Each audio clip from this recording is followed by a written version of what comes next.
Hi Dr. Srikanth, what is the difference between mammogram and sonomammogram? Could you please explain? Mammogram is the most common breast imaging which is followed in day-to-day practice. It's used for both screening as well as follow-up in most of the patients.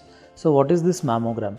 Mammogram is basically X-ray of the breast tissue where the breast is compressed between two plates and the X-ray film is taken. Why is mammogram commonly used? Because it gives consistent results and most of the breast lesions which are clinically not palpable can be easily detected by using a mammogram in a very early stage. That's the advantage with mammogram, but it has few drawbacks.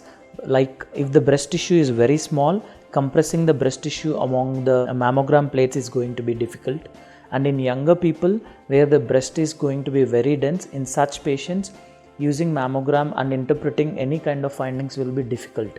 And in some conditions where a patient is having any tendrous lump or any painful breast, in such patients doing a mammogram is going to be difficult. These are the drawbacks of mammogram.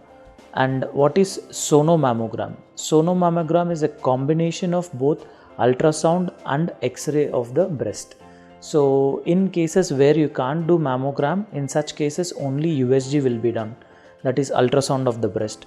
For example, as the cases discussed earlier, in younger patients only ultrasound is most commonly recommended, and in cases of small breast or if there is any painful breast, in such cases ultrasound will be commonly done. When you use mammogram in combination with ultrasound, the efficacy will be improved. For example, if these two tests are done together on the same day, then the chances of detection of occult lesions is going to be superior than just doing a single mammogram.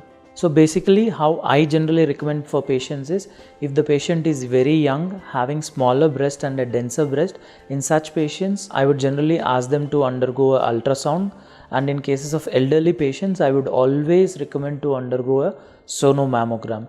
Even in younger patients, if it is possible, I would always recommend to undergo a bilateral sonomammogram. That is the most preferred test than undergoing a just mammogram. Thank you.